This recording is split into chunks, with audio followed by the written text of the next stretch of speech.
This is John McCormick, and welcome to another Energetics Leadership video. I hope these are bringing you some value, some distinction, some insight, allowing you to be more effective with your business.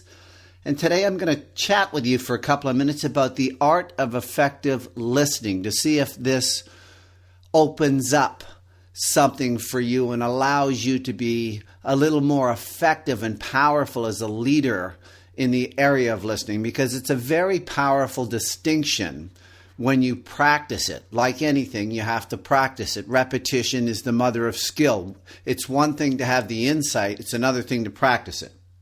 So I want you to consider something to start this conversation off.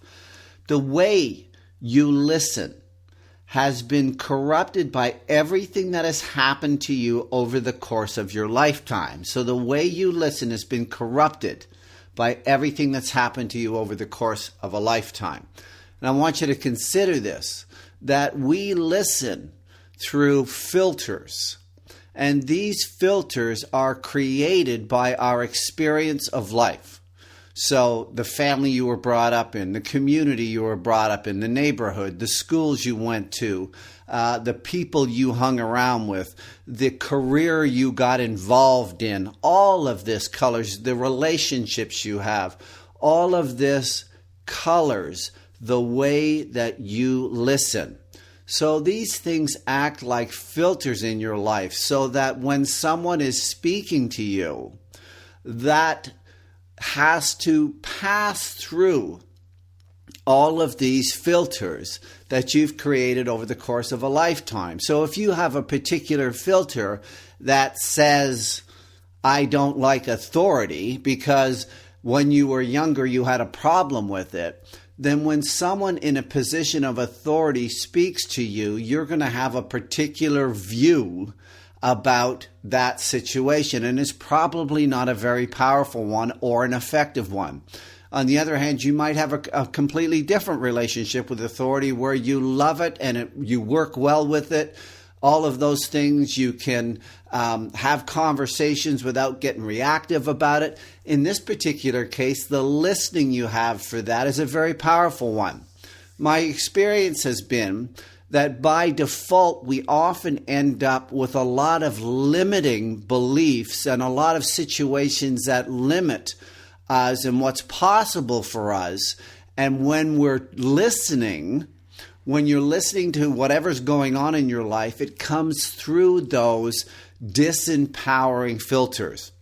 And then, of course, without really knowing this, you begin to react, behave, and produce results based on those limiting beliefs, that limiting way of listening. So really, that's what I want to point to today, that we do have filters, and whenever you're listening to people, that what they're saying to you must come through those filters. Now, all of this happens on an unconscious level. I don't remember doing listening 101 in school. There's not an awful lot in the field of career and school and education that develops people with their listening, and it's an immensely powerful tool. Because when you become aware, which is the key to all of this, when you become aware of the way that you listen, a choice opens up for you. So any kind of awareness, any kind of a distinction allows for power and choice in your life.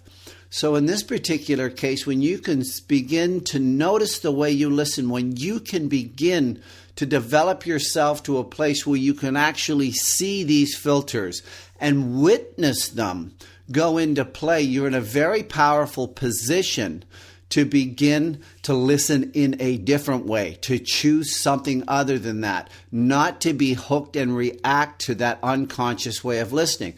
And that's really what I'm pointing to here. I'd like you to consider what I'm saying and begin to notice the way that you listen. Notice the way you listen to people on your team, people you report to, other people in your business, in your community, in your families, anywhere you go. Begin to become aware of the filters you have and the way that you listen to those people to see if it is serving you. listen, if it's a great filter, fantastic, keep going. If it's one that limits what's possible for you, you might want to begin to think of other ways of creating much more powerful filters that serve you in moving forward with your life. So that's it, really.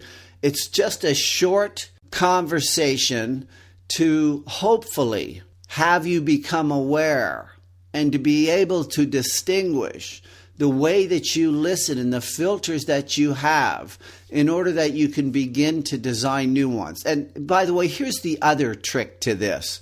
When you can begin to notice the current filters that you have, you can begin to design and create new ones for yourself.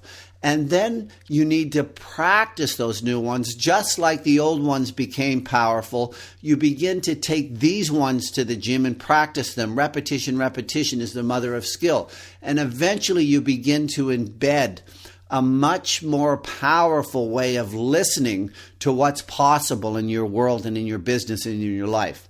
So hope that's of some use. Give it a try. Practice, and we shall see you on the next one.